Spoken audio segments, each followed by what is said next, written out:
en este mundo no podemos esperar encontrar un modelo que podamos decir que una iglesia lo tenga todo. Incluso he leído tantos libros sobre el modelo y cómo debemos tener la iglesia y cómo debemos de organizarnos, etcétera. Y no puede existir una iglesia que tenga todo el modelo, todo exactamente en orden, todo en perfección. Incluso me puse a pensar, de los 12 discípulos, uno era un inconverso que traicionó a Jesús. Y eso que los 12 estaban bajo la enseñanza de Jesús mismo.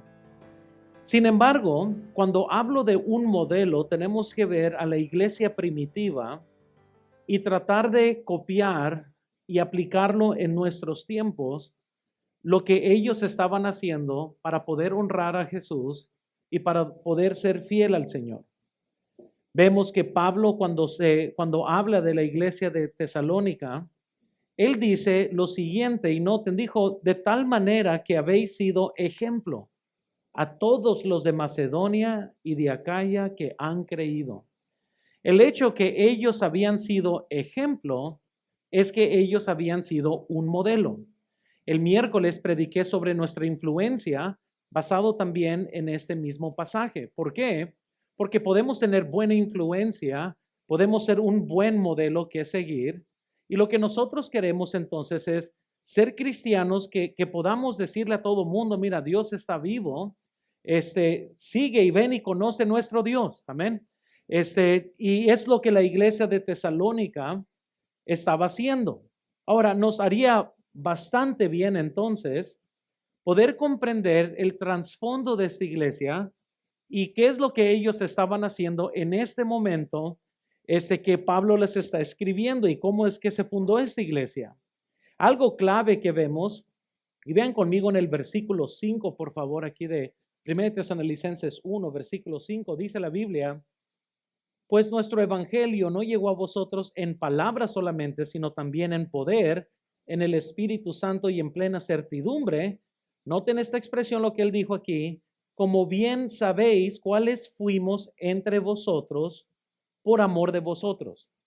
Ahora, esto está hablando de la forma que ellos entraron a ministrar a la iglesia de Tesalónica. Para poder comprender bien toda la fundación de la iglesia de Tesalónica, tenemos que comprender el contexto aquí de lo que Pablo está hablando. Entonces, en sus notas está toda esta información y noten cómo es que Pablo ministró a los tesalonicenses. Si fuéramos y no tenemos el tiempo, y yo sé que a ustedes les fascinaría que predicara 2 horas, pero no tengo el tiempo. Muy bien, así que deja nomás se los digo en la forma concisa aquí. Vemos que Pablo ministró con la palabra de Dios conforme a Hechos 19, 1 al 3. Cuando él llegó, él vino trayendo la palabra de Dios. Ustedes pueden ver y leer que cuando llegó a Tesalónica fueron momentos muy peculiares en cómo él ministró con la palabra. Vemos que también Pablo ministró con mucha tribulación. Incluso ellos iban saliendo de Berea, donde fueron apedreados y tuvieron que salir, y fueron a Tesalónica, donde les esperaba casi lo mismo. Literalmente llegaron y bajo mucha tribulación, ellos de todas maneras dieron la palabra de Dios en medio de mucha tribulación. Esto, lo que está sucediendo en Tesalónica, el hecho que ellos fueron, es conocido como parte del segundo viaje misionero del apóstol Pablo. Déjales enseño este mapa. Y es bien importante comprender, eso está en sus notas también, todo lo que es el segundo viaje misionero de Pablo, es algo muy importante conocer, pues este viaje comienza con el desacuerdo que tiene con Bernabé sobre Juan Marcos. Y es sumamente importante porque ellos no pueden llegar a un acuerdo y se tienen que apartar uno de otro. Y es cuando comienza entonces el segundo viaje misionero del apóstol Pablo. Entonces él va y comienza, después que argumentaron de Juan Marcos, comienza Pablo, es en este momento donde adquiere a Timoteo y comienza Timoteo a viajar con él. En su visión, Pablo ve a un hombre de Macedonia, y ustedes van a recordarlo allá en Hechos 16, suplicándole por ayuda. El apóstol y sus compañeros salen de Troas a rumbo a Filipos, la ciudad más importante de la región. Y eso lo pueden leer allá en Hechos 16 del 11 al 40. Pablo y Silas entonces luego son arrestados, luego son puestos en la cárcel. Luego vemos que la cárcel cae hacia abajo. Ellos se quedan y comienzan a hablar con el carcelero. El carcelero los deja ir, por lo cual ellos salen legalmente de la cárcel. Y ellos comienzan entonces a ministrar.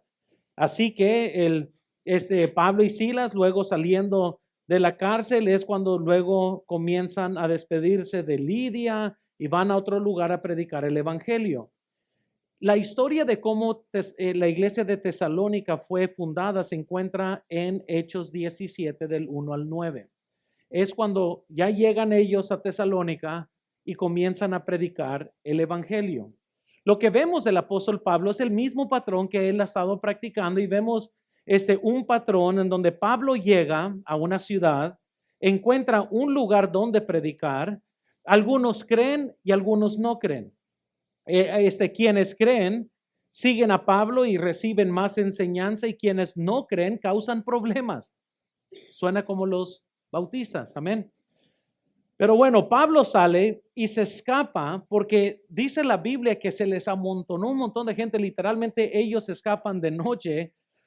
Pablo sale y se va al siguiente lugar a hacer lo mismo. Sin embargo, a pesar de los problemas en establecer esta iglesia, una iglesia es fundada en muy poco tiempo, y Pablo dejó a creyentes allí en Tesalónica. Vayan conmigo a 1 Tesalonicenses 2, nomás cambien ahí, estamos en Tesalonicenses, noten el versículo 1, por favor. Dice, porque vosotros mismos sabéis, hermanos, que nuestra visita a vosotros no resultó vana, pues habiendo antes padecido y sido ultrajados en Filipos, como sabéis, tuvimos de nuevo el nuestro Dios para anunciaros el evangelio de Dios en medio de gran oposición. Todavía Pablo les está diciendo, mira, no fue en vano, quedaron unos creyentes allá en Hechos 17:4, noten por favor en sus notas, y algunos de ellos creyeron y se juntaron con Pablo y con Silas, y de los griegos piadosos gran número, y mujeres nobles no pocas. Hermanos, el ministerio de Pablo tuvo que cerrar rápido, pero el evangelio no puede ser encerrado. Y una iglesia fue fundada, muchos fueron salvos, esta iglesia comienza a crecer. ¿Y quién se iba a imaginar que con poco tiempo y con el poder del evangelio, una iglesia joven nace y termina siendo un ejemplo a otras iglesias en las que Pablo estuvo más tiempo?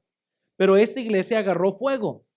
Con estas verdades en mente, hermanos, vamos a apreciar un poco más de lo que Pablo le está diciendo a esta iglesia. Ya que comprendemos esto, cómo es que ellos fueron un modelo, ya que entendemos cómo comenzaron, ya que comprendemos cuál es el cimiento de esta iglesia, cómo es que ellos fueron modelos aún para nosotros. Quiero que veamos número 1, por favor. Vemos que son modelo en su fe en la palabra de Dios. Ellos modelaron esto por nosotros. El versículo 4, vean, primera de Tesalonicenses 1, versículo 4.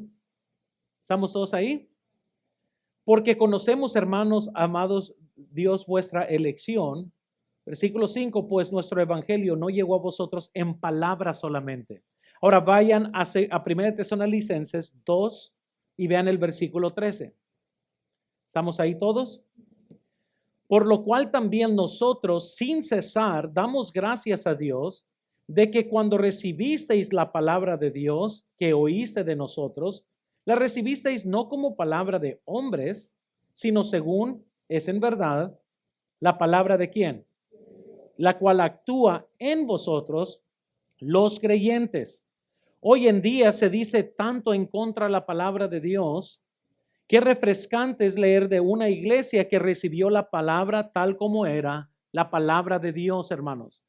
Se dice tanto de los que escribieron la Biblia, se dice que eran buenos autores y que son de los mejores escritores de la antigüedad, como narradores antiguos, pero es muy bueno y refrescante, hermanos, ver una iglesia como la que se encuentra en Tesalónica, que recibieron la palabra de Dios no como palabra de hombre, sino como palabra de Dios.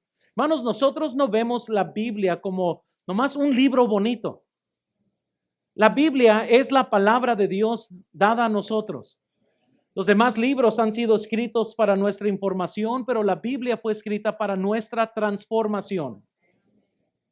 Los tesalonicenses creían que la palabra de Dios era exactamente lo que decía de ella misma, que era la palabra de Dios. Por esta causa, tuvo tanto cambio en la vida de ellos. La palabra, hermanos, dice la Biblia, obró en los creyentes, obró de una forma salvífica, obró en limpiar sus vidas, obró en edificar sus vidas. Vemos que los hizo modelos. Hermanos, ¿qué ha hecho la palabra de Dios en su vida? Les digo, hermanos, que hay personas que no deben de decir que son creyentes. Sería mejor y dan mejor testimonio, porque si dices que eres un creyente, quizás confundas a varias personas.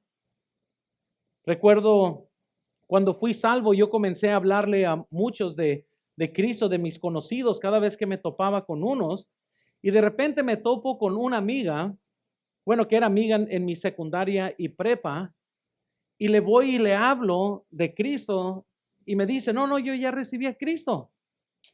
¿Cuándo? Yo bien feliz. Es que yo soy de un hogar cristiano. ¿Eres de un hogar cristiano? Dice, sí, mi papá es pastor. No, yo casi caigo, plup, así para atrás, ¿no? Y le di una buena repremendia y porque le dije, ¿cómo tú siendo cristiana hacías todo lo que nosotros hacíamos? Me agarró mi primer amor, así que le di una buena, ¿verdad? En amor. Pero le dije, oye, ¿no te da pena que nunca me hablaste a mí de Cristo? ¿No te da pena que nunca me confrontaste a mí? Oye, si me hubiera muerto, me hubiera ido al infierno y tú conocías de Cristo.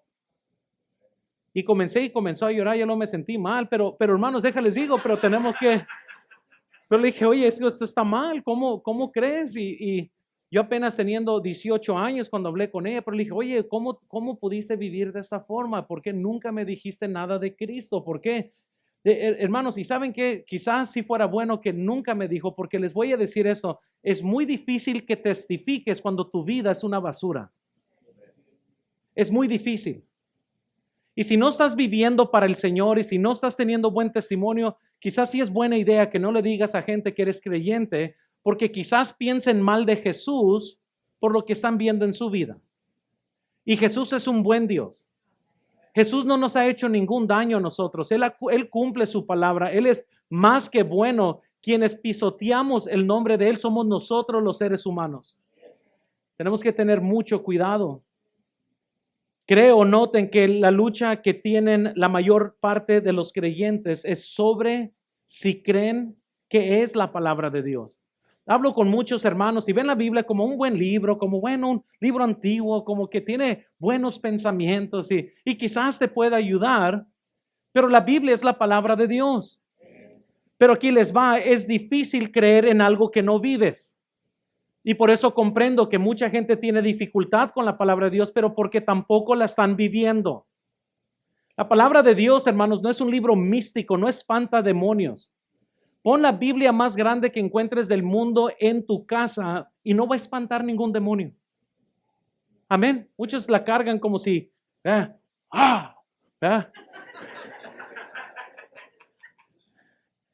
como que si fuera agua bendita. Pero no es así. La Biblia no funciona de esta forma. La Biblia nos dice que sí es poderosa. Y dice la Biblia en Hebreos 4, versículo 12, porque la palabra de Dios es viva y eficaz y más cortante que espada de dos filos, que penetra hasta el partir el alma y el espíritu, las coyunturas y los tuétanos, y discierne los pensamientos y las intenciones del corazón. Noten su poder. La palabra de Dios es muy poderosa. Noten, el poder de la Biblia no se encuentra como en su forma física, cargada en su mano. No hay poder así, hermanos. Eso nomás envuelve ser religiosos y muchos tienen Biblia, pero no disfrutan el poder de la Biblia porque nomás la tienen guardada, empolvada, nunca la leen, nunca podrán recibir el poder de la Biblia porque no hay poder mientras que nomás la cargas así en tu mano.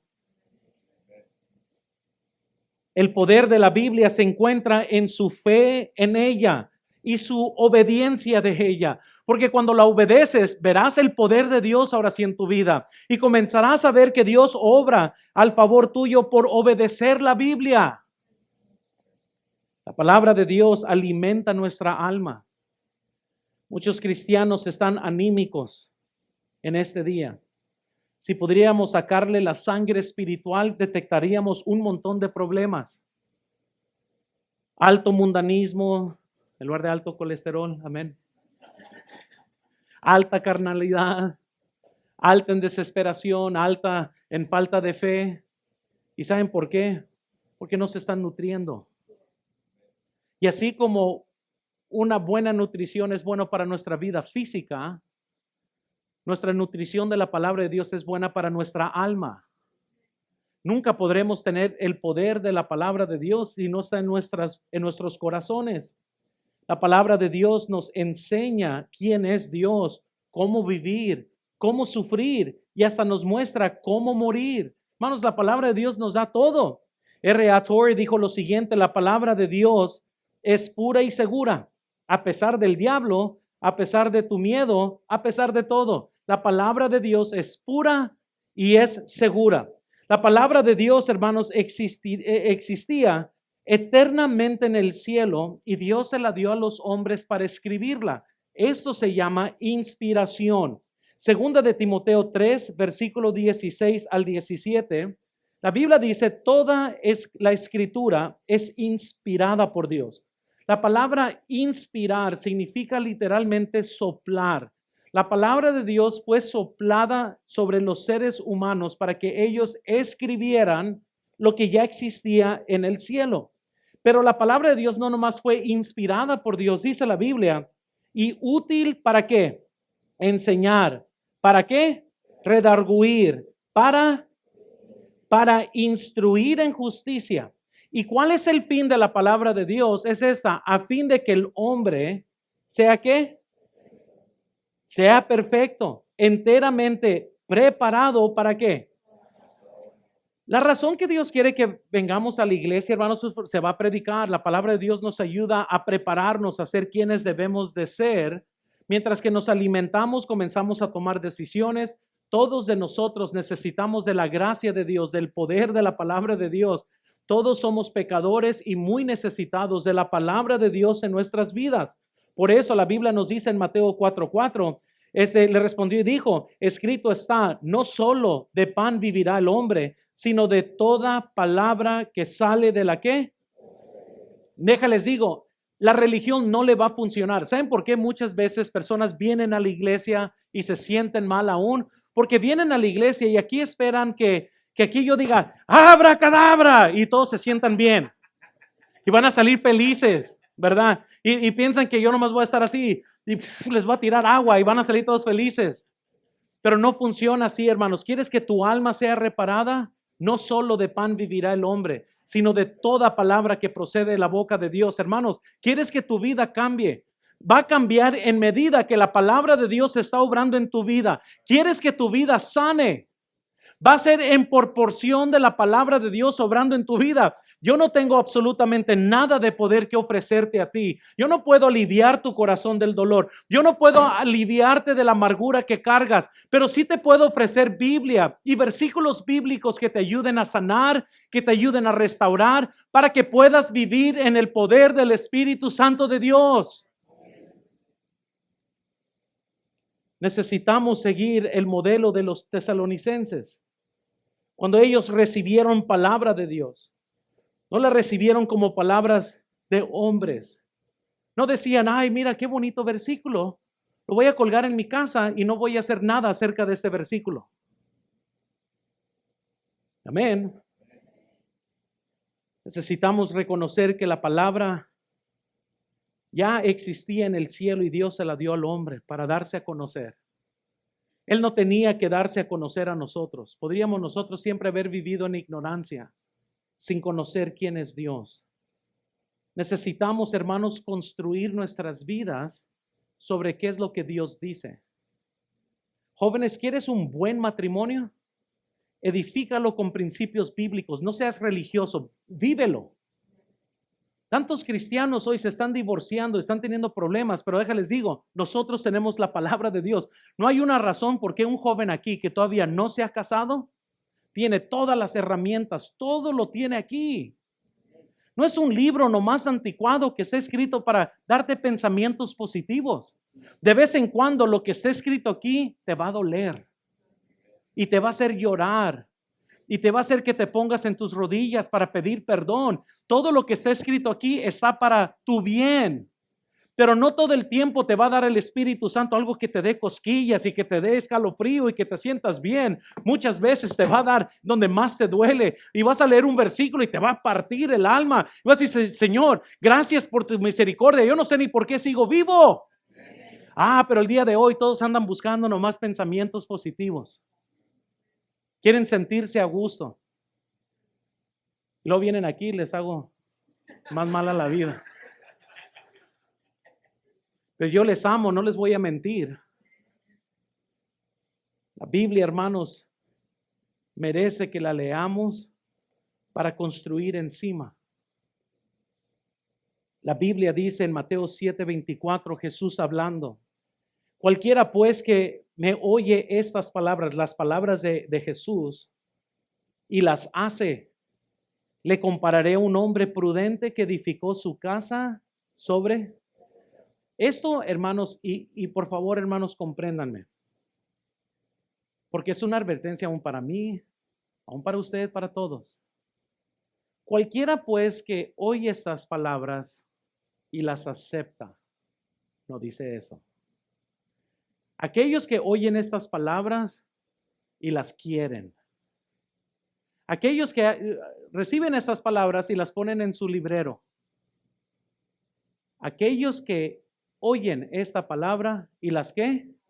La gran diferencia entre gente religiosa y cristianos que edifican su vida son los que hacen y nomás los que escuchan y están felices de ser cristianos. Pero ¿saben cuándo ahora sí van a querer la bendición de Dios en sus vidas? Cuando se les venga todo el universo encima. Ahora sí quieren poder de Dios, ahora sí quieren que Dios obre, pero no es así, hermanos. ¿Cómo recibes la palabra de Dios? ¿Está tu fe intacta en la palabra de Dios? ¿Hay dudas? Jóvenes, ¿crees la palabra de Dios? Muchas veces tantos se juntan con incrédulos que comienzan a dudar o mofarse de la palabra de Dios. Muchos no se paran firme por las cosas de Dios porque ¿qué van a decir de mí? Y se pierden, se extravían. La palabra de Dios es muy importante. Jesús es llamado el verbo que estaba con Dios y era Dios, Juan 1:1. La Biblia dice que Jesús cuando se hizo carne era el verbo hecho carne, Juan 1:14. Y la Biblia nos dice ya en Apocalipsis 19 que cuando Jesús venga otra vez, tendrá un nombre, se llamará el Verbo de Dios. Jesucristo mismo es la palabra activa de Dios. Esa es la palabra que obra, hermanos, en nuestras vidas. Fue su palabra, hermanos, la que es clave y necesaria para poder tomar acción sobre lo que Él dice. Jesús no está interesado en que te sientas a gusto porque Él dijo algo en el cual tú estás de acuerdo. Jesús quiere moverse a tu favor en el momento que crees tanto en la palabra de Dios que la obedeces, que la haces. Noten, para que su problema se transforme en una historia de inspiración, solo necesitas lo siguiente: mantenerte fiel a Dios y haz lo que te pide. Muchos se están pudriendo en problemas y la solución es muy sencilla. Hermanos, todos tenemos problemas. Escúchenme, muchas veces he querido tirar la toalla yo mismo. Ustedes piensan que no tengo corazón, que todas las cosas, no es cierto. Solo mi esposa me ha visto en mis momentos más bajos, más desanimado, momentos donde he necesitado que Dios se muestre muy real en mi vida.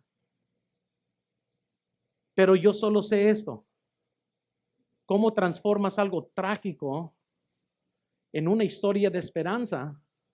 Mantente fiel a Dios. Sé obediente a su palabra.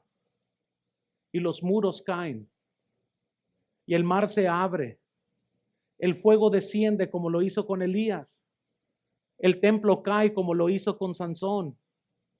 La gente es alimentada como lo hizo Jesús. Mantente fiel, sé obediente y permite que Dios obre. ¿Sabes lo que hace la gente cuando está en dolor? Se olvida de la palabra de Dios y la pone a un lado y comienza a hacer su voluntad, no la voluntad de Dios. Sin esas dos cosas nunca verás tu milagro. ¿Y cuántos no necesitan un milagro hoy? Pues mantente fiel a Dios. Espera sus órdenes, lee sus órdenes, hazlo y déjalo que Él obre. El problema es que no nos gustan esos dos ingredientes. Queremos tirar la toalla y olvidarnos de lo que Él dice, pero sigue fiel al Señor. Él tarde o temprano va a hacer algo. ¿En qué fue modelo esta iglesia? En que cuando recibieron la predicación, cuando recibieron la palabra, no la recibieron como palabra de hombre, la recibieron como palabra de Dios. Segundo, noten, vemos que también fueron modelo en cómo recibieron la palabra. No solo tenían fe en la palabra de Dios, pero ahora quiero que vean cómo la recibieron, porque ellos tenían fe en la palabra de Dios. Ahora enfoquémonos en cómo recibieron esa palabra. Noten el versículo 6, dice la Biblia, y vosotros vinisteis a ser imitadores de nosotros y del Señor, recibiendo la palabra en medio de gran tribulación, con gozo del Espíritu Santo. Ahora, una cosa es decir, yo tengo fe que la palabra de Dios debe de ser obedecida, y otra cosa es en qué espíritu recibes la predicación o la palabra de Dios en tu vida. Una cosa es decir que crees la palabra de Dios y otra cosa es recibirla y ser obedientes a ella. No fue cosa fácil para la iglesia de Tesalónica. Incluso la Biblia nos dice, cuando ustedes leen Hechos 17, que toda la ciudad estaba conmovida y querían apedrear a los cristianos. Imagínense. Ahora yo sé, van a salir muchos de hasta la muerte, yo sigo a Cristo, hasta un montón de Pedros. Amén. Siempre salen. Y siempre se me ha hecho bien curioso cómo muchos que están dispuestos a morir por Cristo no diezman. Pero sí dan sus vidas. Amén. Sería más complicado dar tu vida que dar tu diezmo, pero no, hasta la muerte, si me decapitan, seré fiel. Y Dios está en el cielo, si no puedes dar 1,000 pesos, menos vas a dar tu vida. Porque así es. Ellos recibieron la palabra de Dios en gran aflicción. La Biblia nos dice, en Berea, Pablo tuvo mejor recibimiento, ahí todo el mundo lo aceptó. Incluso la Biblia nos dice que los de Berea eran más nobles que los de Tesalónica. Recibieron la palabra de Dios y todos los días escudriñaban las escrituras. Eso nos dice que los de Tesalónica eran de corazón duro, ya como sociedad, como personas, ya eran conocidos por la dureza de su corazón. Y el poblado entonces de Tesalónica, en general como cultura, quizás era una cultura más difícil de tratar con ellos, ya que la Biblia nos dice, no, los de Berea eran fáciles, eran muy suaves, ¿verdad? Muchas veces escucho testimonios de pastores, llegan a una ciudad y su iglesia crece de 0 a 300 en 2 semanas, y uno dice, ¿qué ondas aquí con Hermosillo, verdad? ¿Qué está pasando, verdad? ¿Por qué Dios no está bendiciendo? ¿Y qué está sucediendo? Y la Biblia nos dice, bueno, los de Berea no eran como los de Tesalónica. No, porque ellos sí, todos los días se escudriñaban. Los de Tesalónica era gente dura.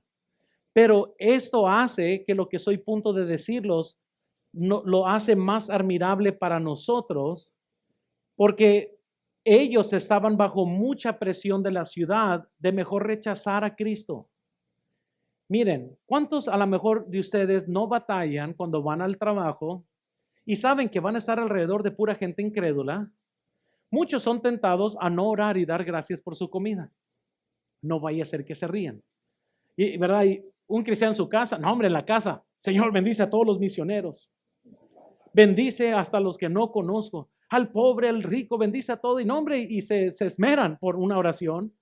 Están en el trabajo, en el nombre de Jesús, amén. En el nombre de Jesús, amén. para que nadie se dé cuenta. Porque sabes la presión que existe cuando estás alrededor de gente que no son creyentes.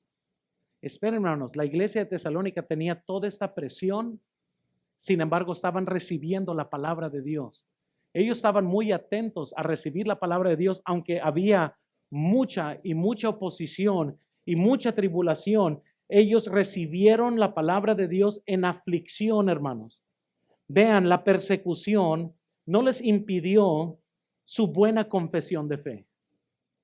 Ellos la recibieron en gran tribulación, en gran aflicción.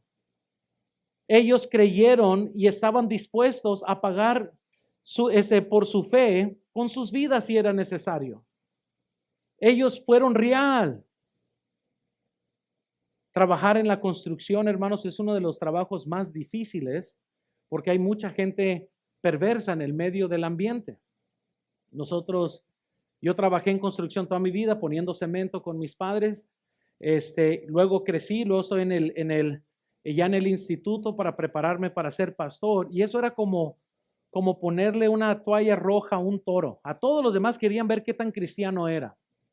Y siempre empujaban botones. Siempre querían ver qué tan lejos iba a ser.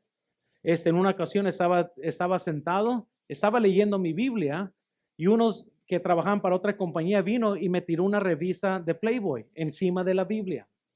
Estaban siempre viendo a ver hasta dónde me podían empujar. Me insultaban para ver qué es lo que yo iba a hacer. Y yo siempre que quería quebrarles las piernas, siempre pensaba. ¿Verdad? Ahora, note que dije, cuando pensaba, no lo hice. Pero yo sabía lo que el diablo estaba buscando y siempre tenía que dominar mi carácter, tenía que dominar mi carne, porque uno se enoja, es la verdad que sí se enoja. Me tenía que pararme, me tenía que ir a sentarme adentro del carro para tratar de contar a 1000, porque yo sabía lo que estaban haciendo. Querían que yo arruinara mi testimonio para que ellos me usaran a mí como excusa, para que ellos nunca fueran salvos. Pero yo determiné esto, condenarlos con mi testimonio. Dije, se diga lo que se diga, que nunca digan que es por mí, así que yo me mantuve firme. Ante muchas cosas, tuve que pararme firme. ¿Y saben qué? Gracias a Dios, poco a poquito me comenzaron a dejar en paz y comenzaban a hacerme preguntas. Cuando tenían ciertos problemas, ¿y qué dice la Biblia acerca de esto? Y me daba la oportunidad el Señor de testificar un poquito aquí, un poquito allá. Dios me permitió ver uno salvo, luego otro salvo. Hermanos, y déjales digo, esto vino con gran tribulación muchas veces, y así lo siente uno. Y esto no se compara en lo que la iglesia de Tesalónica recibieron ellos a palazos, a piedrazos que los querían matar, y ellos así recibieron la palabra de Dios. ¿Cómo recibes la palabra de Dios hoy? Cuando vas a tu casa, ¿la tratas de vivir? ¿Tratas de ser fiel a Dios? ¿La recibes con poder? La joven que me llevó a la iglesia, quien fue una novia mundana, nunca se imaginó que yo iba a recibir el evangelio con poder. Cambió mi vida. Yo recuerdo que se enojó conmigo. Pasaron unos 4 meses. Yo comencé a ir a tocar puertas con la iglesia. Todo mal vestido, por ahí iba como chicle, nomás a ver qué estaba pasando. Recuerdo la primera vez que yo y ella íbamos caminando en el mall, íbamos agarrados de la mano.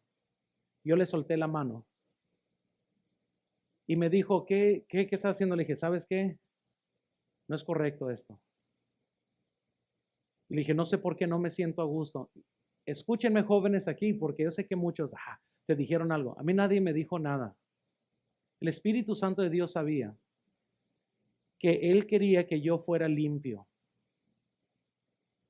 Y yo comencé y se me ofendió porque me aparté de una relación fornicaria. Dije, ya no. Quiero estar bien con Dios. Y ni modo, yo comencé y se comenzó a enojar y eso y lo otro, pero el evangelio estaba obrando en mi vida, hermanos. Y cuando el evangelio obra en tu vida, comienzas a sacar toda la basura de tu vida para que Él comience a entrar en tu vida.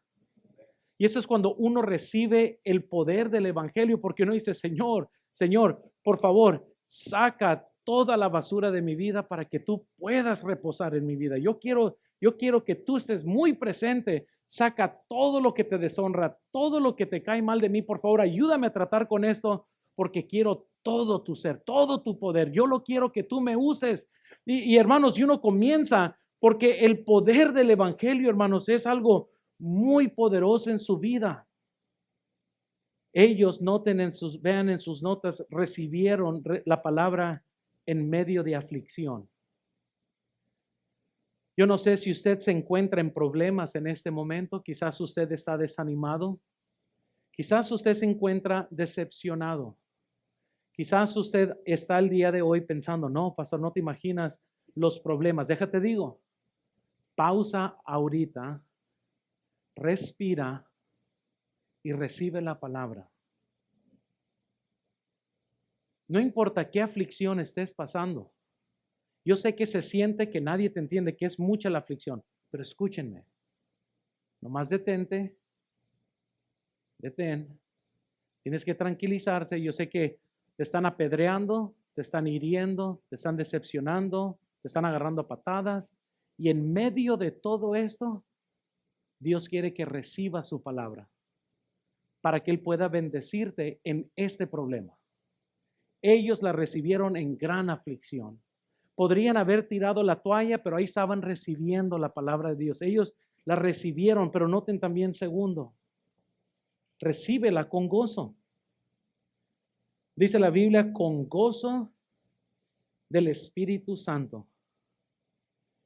¿Sabes que cuando uno está recibiendo la palabra de Dios, hay tanto gozo en tu vida? Yo recuerdo, estaba en mi discipulado y pues yo, un joven, pues acaba de ser salvo. Yo hablaba mucho con palabras callejeras. Yo recuerdo que estábamos entrando en el cuarto ahí donde discipulaban en la iglesia y tiré una W por WhatsApp. Y yo grité, WhatsApp, grité al entrar. Y todos los fariseos nomás se me quedan viendo así.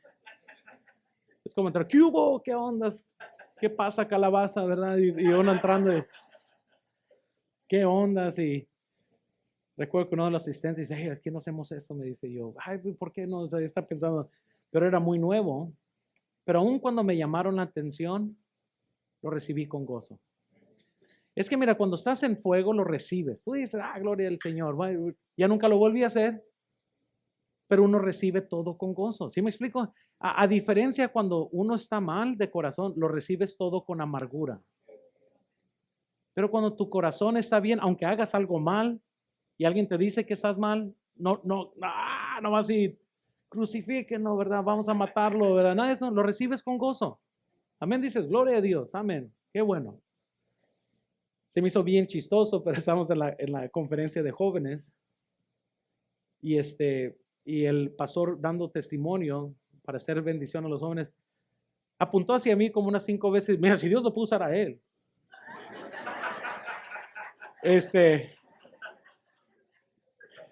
Yo nomás ahí, pues sí, amén, nunca me había pasado así, pero bueno. Y cada vez que apuntaba conmigo, todos se me quedan viendo a mí, pues sí, pues si Dios me puso a usar a mí, pues o sea, si Dios puede usar un burro, pues Dios puede usar, ¿verdad? A cualquier otra persona, y no sé, con unas 5, mira, sí, ¿no? Y que sea testimonio a él, dijo. Si Dios puede usarlo a él, imagínense lo que pueden hacer con ustedes. Y yo, sí, o sea, yo soy como yo ya casi me arrepentía otra vez, amén, y casi le pedí a Dios que me salvara otra vez, nomás por si acaso. Pero aún eso fue causa de gozo, porque si mis errores pueden ser de bendición a otras personas, que sea para la gloria de Él. No tengo miedo que gente aprenda de las tonterías que yo he hecho, mientras que sea para la gloria de Él. Porque todos aprendemos algo de todo el mundo. Amén. Y al final de cuentas, nuestras vidas dan testimonio, hey, así no lo hagas, o mira, así hazlo. Pues en muchos aspectos de mi vida te va a decir, no lo hagas de esta forma. Por ejemplo, cuando me endeudé, al principio del comienzo de la iglesia, una deuda increíble. No hagas como yo hice. Uno aprende. Amén. Y no tengo miedo de decirlo. O sea, yo no quiero andar en un caballo tan alto que ustedes piensen que todo lo hago bien. Claro que no. Pero es la gracia de Dios obrando en mi vida que digo yo, ¿qué estoy pensando? ¿Qué estaba pensando? Recibe la palabra de Dios en medio de aflicción y recíbela con gozo. Amén.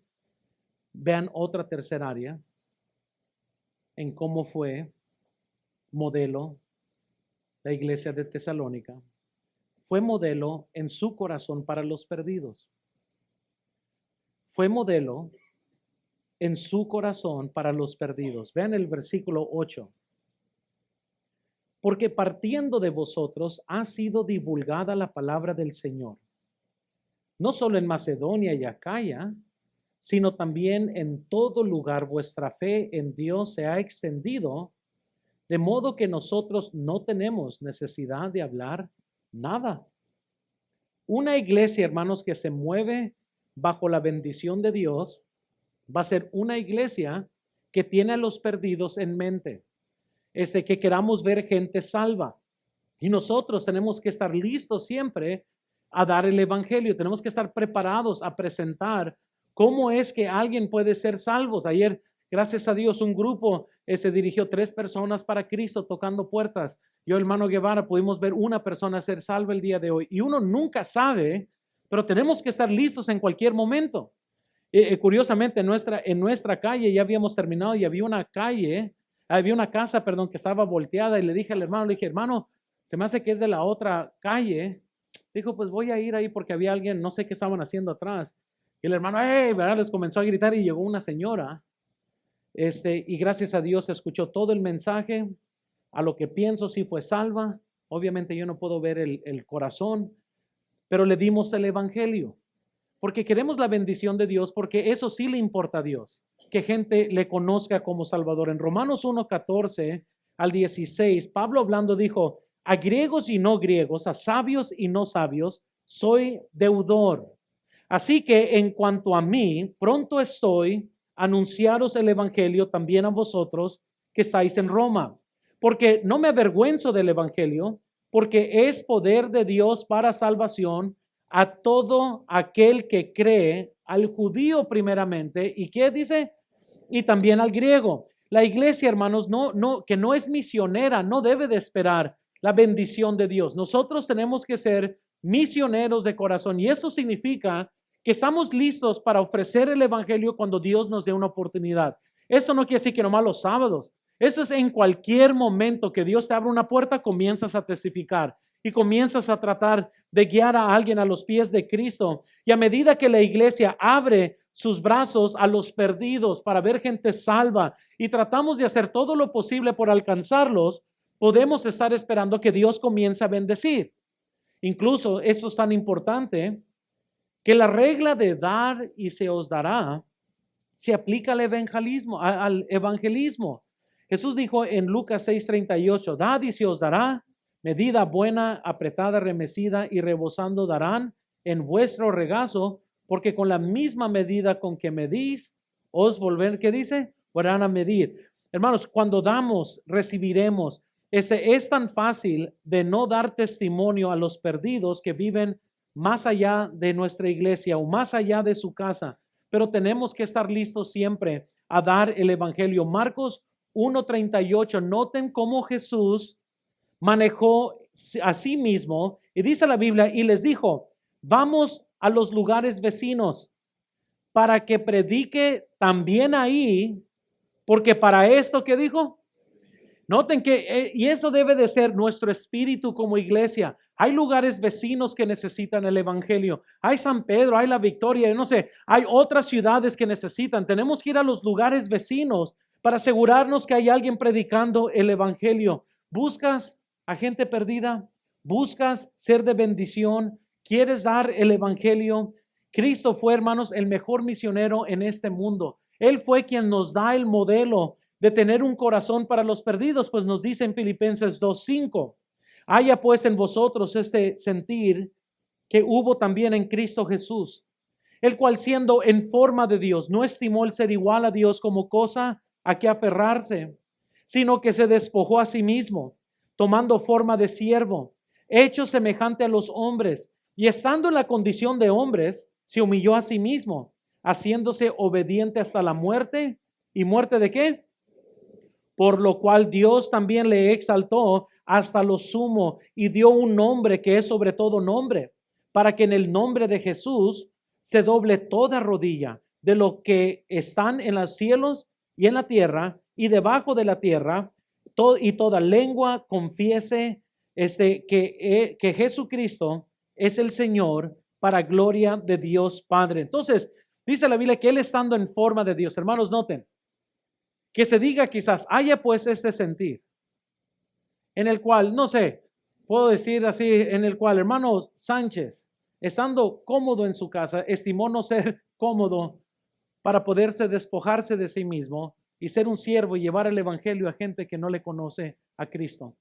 ¿Por qué? Porque muchas veces, hermanos, yo sé que tenemos tantas cosas que hacer, tantas cosas que hacer.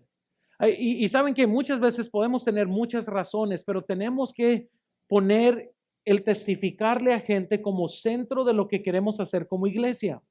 ¿Cómo debemos de testificar? Déjales doy varias áreas aquí. Primero, testifique a sus familiares. Vaya y hábleles a sus familiares de Cristo. Yo sé que muchas veces aquí es donde puede haber más temor, pero debes de por lo menos intentarlo. No estés enfadando tampoco, muchas veces hasta ya no te van a querer escuchar, pero siembra la semilla. Asegúrense que cuando ellos quieran algo puedan buscarte. Segundo, testifique a sus conocidos. Miren, muchas veces con sus conocidos nomás dele una invitación a la iglesia y a lo mejor a la siguiente vez ya luego te sientas con ellos. Yo no sé, pero tienta las aguas viendo a ver cómo progresa la conversación, pero déles una invitación. Tercero, testifique con la iglesia cada semana. Cada sábado salimos, los jueves para los que no pueden salir los sábados, y salimos y tocamos puertas. Pero qué ridículo, yo sé, sí se siente ridículo, muchas veces te gritan y te dicen cosas, pero está bien. No me odian a mí, odian a Dios, así que no es como que yo lo voy a tomar personal. Además, Jesús pasó por algo peor que yo, así que yo puedo aguantar el que me digan algo. Una vez se tocó la puerta de una señora, otra vez, no hombre, yo sabía. Ya nomás cuando la vi, venimos aquí de los testigos de Jehová y queríamos nomás invitarles. Quería nomás darle una invitación aquí. Somos de la iglesia mormona, fíjense nomás, y estamos aquí pasando y, no, hombre, salió bien enojada, ya no sabía qué. Pero en una ocasión que así salió un señor, salió pero bien así, pero insultando y bien grosero y eso y lo otro.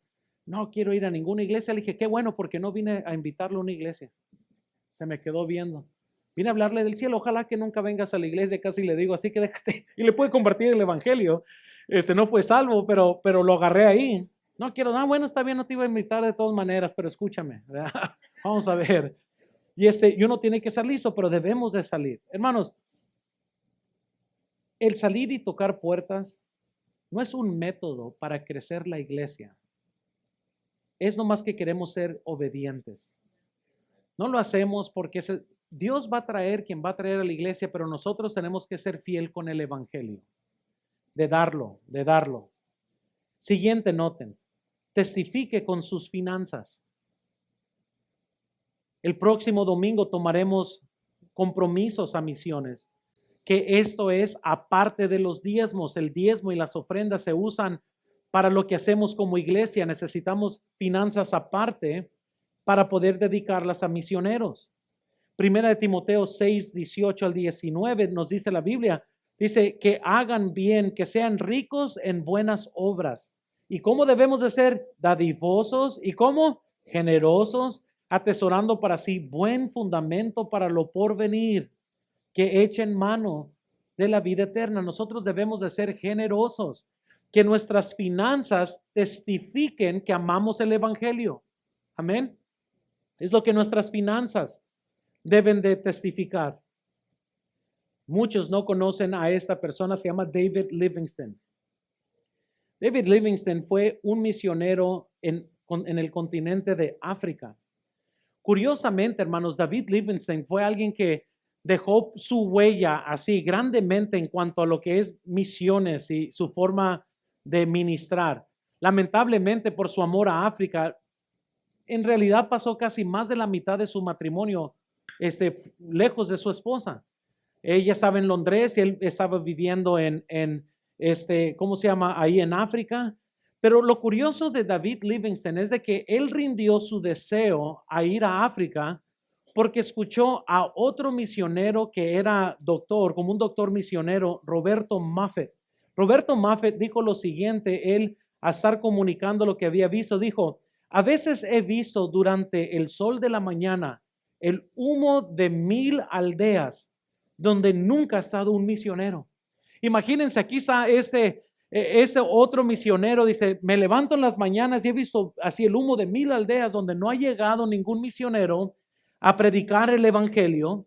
Pues estas palabras ardían en el corazón de Livingstone y finalmente lo obligaron a rendir su vida a ser un misionero en África.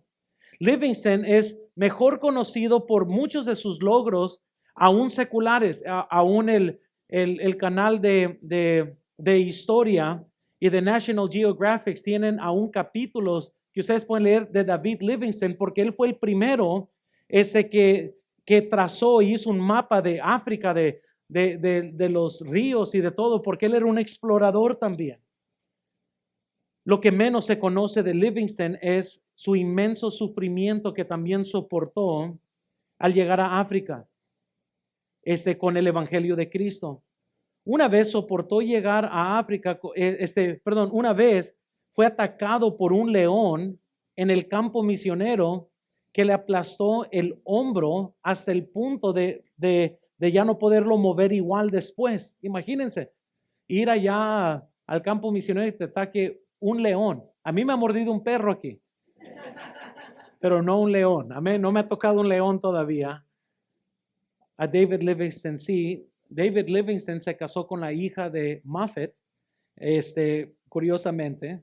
Pero aún esto, nadie sabe esto, pero cuando ellos tenían 18 años de matrimonio, en esos 18 años casi vivió aparte.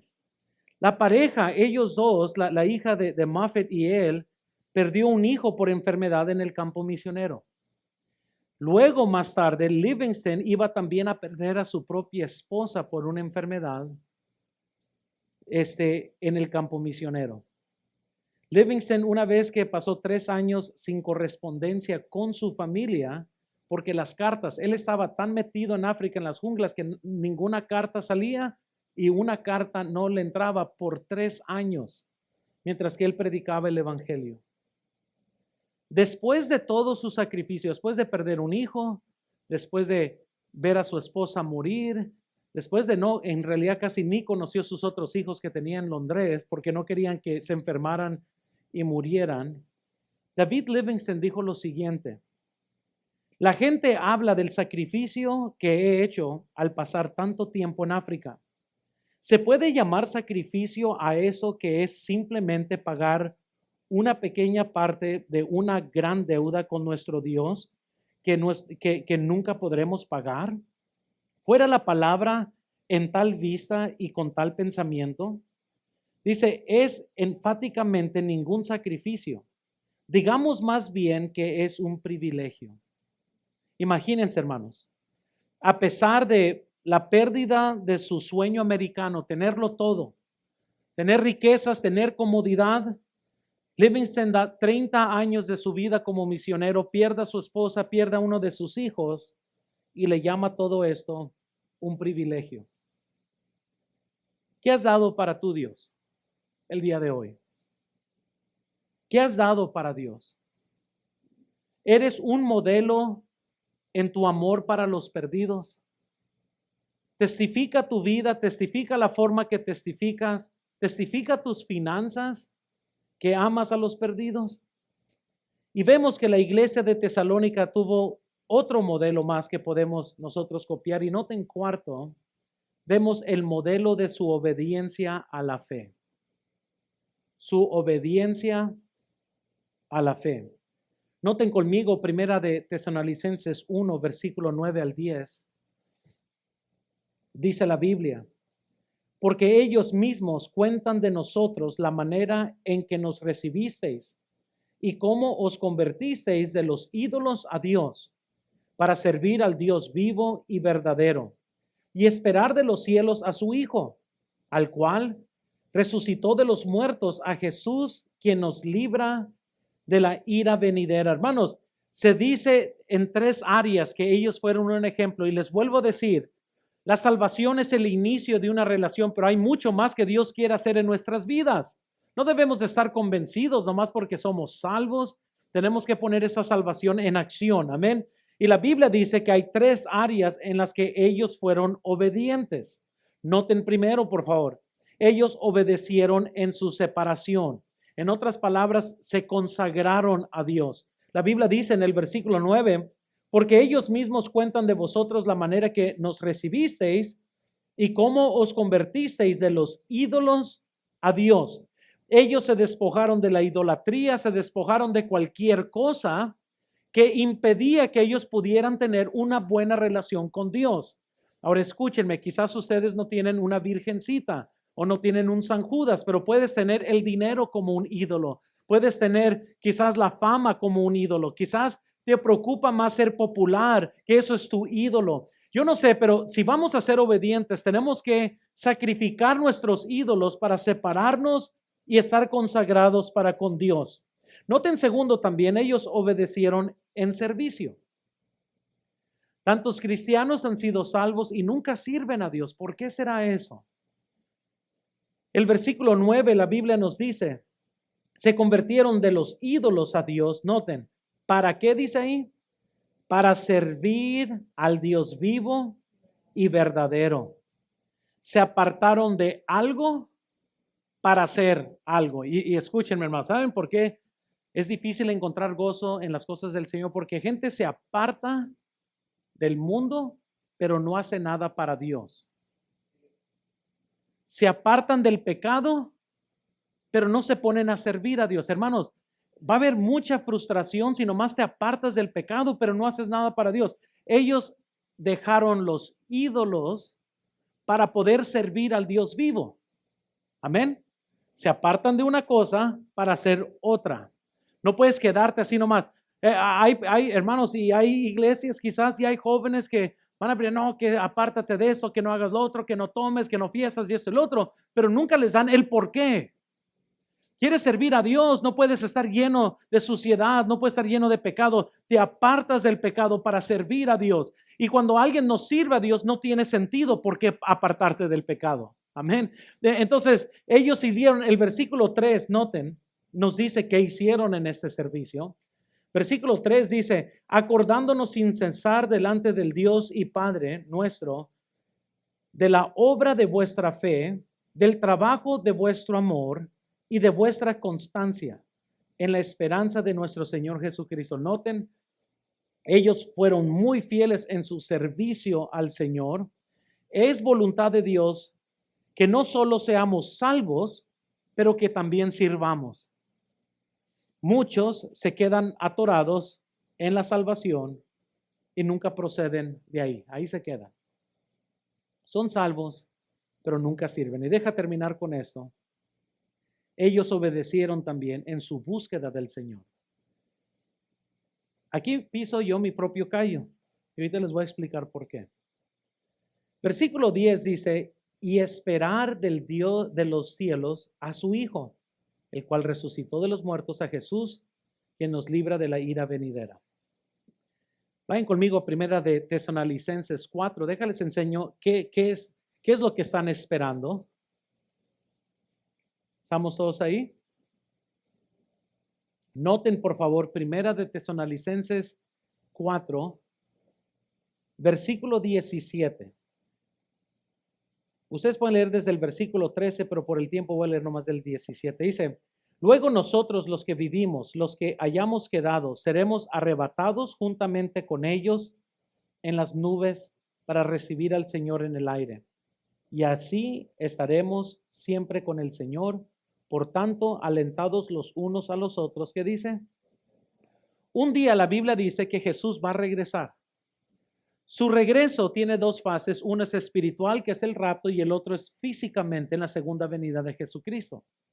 Y la Biblia dice que esta iglesia de Tesalónica no solo estaba sirviendo y no solo se estaba apartando del pecado, pero ellos estaban siempre buscando la venida del Señor. Y la razón que les digo que eso trae convicción a mi vida también, es porque yo soy culpable, y a lo mejor usted también, yo no sé, de olvidarme que Jesús puede venir hoy. Y cuando se te olvida que Jesús puede venir hoy, entonces no lo estás buscando.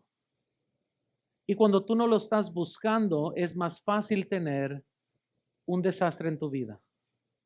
Déjales explico de esta forma. Cuando nosotros no estamos esperando a nadie en casa, nos relajamos. Mi hogar en menos de 3 horas es un desastre. Con todos los niños y las niñas que juegan, nombre de milagro, no hay otro tipo de animales ahí viviendo, no sé. Así un día nos sacamos un indigente y no sabemos que ahí está. Pero es un desastre, lo cual el desastre está bien, tan solo que no estemos esperando a nadie. Porque en el momento que y nos ha sucedido, que de repente estamos en paz y suena la trompeta. No, perdón, nos tocan la reja. Y de repente el corazón se detiene 2 segundos y luego otra vez comienza a bombear ahora más rápido porque tenemos segundos de hacer algo que regularmente toma 5 horas. Amén. Y uno comienza a revolcarse y las frustraciones. En una de esas recuerdo que estaba moviendo las cosas, hasta casi agarro una de las niñas y ahí la llevo y la tiro con todas las cosas. A ver, ¿cuántos saben lo que estoy diciendo, verdad? Ustedes saben lo que me están viendo. Ay, pastor, ¿a poco? Sí. Cuando estamos en casa nos relajamos. El hecho que nadie viene como que te permite relajarte en las cosas que nunca dejarías así si supieras que alguien viene. Yo soy culpable en mi vida de que no es que todos los días, y cómo quisiera ser así, cómo quisiera yo tener tan presente que hoy puede ser la venida del Señor, que diera urgencia a limpiar mi vida y diera urgencia a tener todo en orden. No vaya a ser que hoy el Señor toque la trompeta, toque la reja de mi vida y diga, ya es tiempo. Yo soy muy culpable de muchas veces olvidarme, cuando eso, dice la Biblia, debe de ser algo que todos los días estamos buscando. Quizás es hoy, quizás es hoy. Y como quizás es hoy, vale más que mi vida esté limpia, porque a lo mejor es hoy. Vale más que hoy mi vida esté en orden, porque quizás hoy venga. Yo no quiero que Dios me encuentre con un cuarto sucio. Quiero que esté todo en orden. Qué pena que alguien me encuentre así. Y qué pena que las cosas, que no le haya pedido perdón a mi esposa o a mis hijos. Y qué pena sería que yo estuviera mal y el Señor llegara hoy. Qué pena tener esto en desorden. Quiero que si posiblemente es hoy, que mi vida esté bien. Pero se nos olvida. ¿Qué significa esperar o buscar la venida de Jesús? Quiero que vean, por favor. Primero, debemos esperarlo de una forma activa. Esto quiere decir que queremos complacerle en la forma que le servimos. Juan 9:4, me es necesario hacer las obras del que me envió, entre tanto que el día dura. La noche viene cuando nadie puede trabajar. Esta noche está hablando de este momento cuando ya se acabó nuestra obra cristiana, ya hemos terminado nuestra labor y debemos de obrar activamente mientras que hay día. Podemos servir y ser fiel al Señor hoy. Segundo, debemos esperar de una forma limpia. Nuestra vida debe de estar limpia.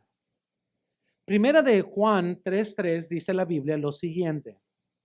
Y todo aquel que tiene esta esperanza, la esperanza de su venida en él, se purifica a sí mismo. Así que dice, y otra vez llegando, ¿por qué? Porque queremos limpio, queremos estar limpios, Señor. Queremos estar listos para su venida, queremos vivir con esto presentemente. Tercero, debemos esperarlo con gozo. Yo sé que muchos solteros y yo sé que Uziel ahorita piensa, no, no, Señor, que no sea hoy. Ven allá en abril, ¿verdad? Pero déjame aquí hasta marzo, ¿verdad?